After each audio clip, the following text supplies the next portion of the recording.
In today's video, I'm going to be sharing with you 7 real things that I wish I knew before buying my Tesla Model 3. Now, I was lucky enough to buy one of the 2019 Tesla Model 3s that was considered the Sleeper Edition. Now, if you're not familiar with what that is, it's basically a long-range all-wheel drive body with the performance software. This cost me $51,500, which is less than the performance model, but more than the long-range all-wheel drive model. With that being said, there are 7 things that I absolutely wish that I knew before buying this car that I've learned as of now. I've owned the car for almost 1 full year now. I have about 15,000 miles on the car, and I've learned things as recent as last week. In proper YouTube style, I have to save the best one for last, so stick around to the end of this video. Number 7 is going to blow your mind. With that being said, let's get into this video, starting with number 1.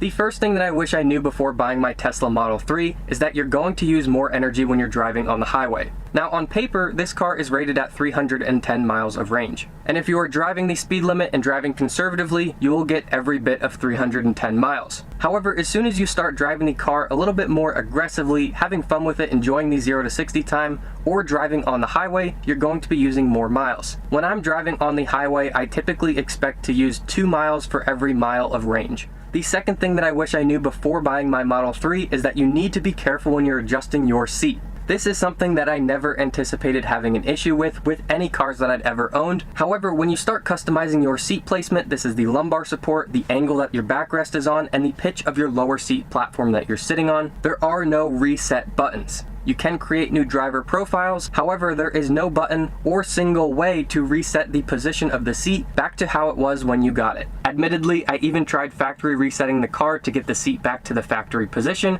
and everything else in the car reset except the seat. Moving on to number 3, the third thing that I wish I knew before buying my Tesla Model 3 is the charge rate in your garage. Now, in my garage is probably just like what's in your garage. This is a standard 120 volt outlet. My intention when I was buying this car was to upgrade the outlet to a 240 volt outlet, making the car charge a lot faster. However, after getting the car and looking at the process for getting a 240 volt outlet, it wasn't going to work in my specific home. This is because my house is on a 2nd floor, the garage is on the 1st floor, and the homeowners association in the community does not allow you to run a new line to install a 240 volt outlet. Now, for most people, this is not going to be the case, and you can easily install a 240 volt outlet by having an electrician come to your house. This will cost you anywhere on average from $300 to $500 to have this installed, and then your charge rate will skyrocket. If you have a 240 volt outlet, you will average about 40 miles per hour when you're plugging your car into your garage. If you have the standard outlet, which I am still stuck with right now, you are going to charge at about 4 miles per hour. This is something that I was not fully aware of when I bought my car, and it just means that you need to be a little bit more careful when you're plugging your car in at night and you have somewhere to go the next morning. The fourth thing that I wish I knew before buying my Tesla Model 3 is that it is very fast. However, it is very silent. When you pull up to a red light and there's a Ferrari next to you, just know that you are going to give him a good run for his money, and you may even win those races. However, the Ferrari is going to have that screaming engine and you are just going to be silent. Now, for some people, you may enjoy this. However, I do find myself missing the auditory experience of driving a car because this car simply doesn't have it. The fifth thing I wish I knew before buying my Tesla Model 3 is that if you live in anywhere that is a hot climate, please keep your cabin overheat protection turned on. Now, I live in the southern part of the United States, and the temperatures here do get pretty high. Up until a couple months ago, I had my cabin overheat protection turned off because I didn't want it to constantly be triggered using the car's battery just to keep it at 105 degrees. I haven't ever had an issue with any of my other cars in the heat here, so I figured I didn't need the cabin overheat protection. This was, of course, until recently. As we got into the summer months, the temperature has skyrocketed, and I checked the interior temperature of the Tesla via the app to find out that it was 128 degrees inside the car. Now, I wasn't at the car at the moment, so I tried to turn on the climate control system to get the air conditioning going and opening the windows to cool the car down, and the car wasn't responding from the app. Now, the car was parked at my house, so I knew that it was at a safe environment, so once I did get back to the car, I tried opening the door just to find out that the mirror was slowly opening. It felt like the battery was almost drained or it was struggling to work, and the inside screen was completely turned black and unresponsive for what seemed like a long time. Now, once I opened up all the doors and all the windows, the car cooled down pretty quickly and everything went back to normal, but from then on out, I turned the overheat protection turned on, and now the car stays always at 105 degrees or below.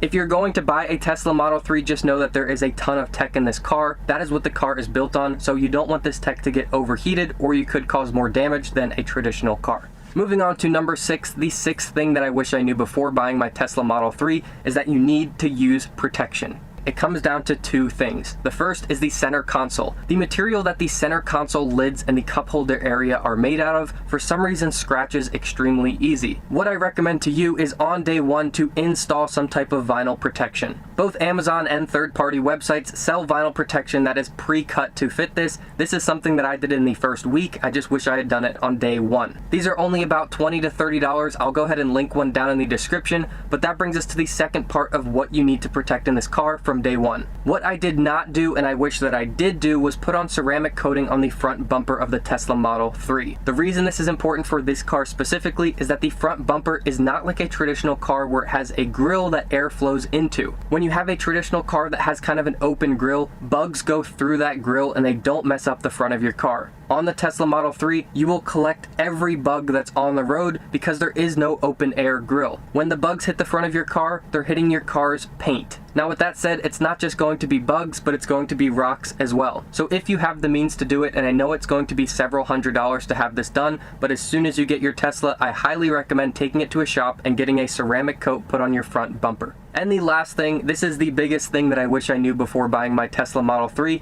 This is something you can do before you even buy your car, but it's going to be extremely helpful once you own your car, and that is joining all of the Facebook groups for Tesla Model 3s. No, you're not going to be just joining these groups for fun. The reason you're joining these groups are to look out for when people post about 1, maintenance deals, and 2, upgrade deals. I did not know until recently that this was a thing, but Tesla does promotions on their maintenance services where they come out to your driveway and perform the maintenance, and 2, they run promotions on upgrades for the vehicle.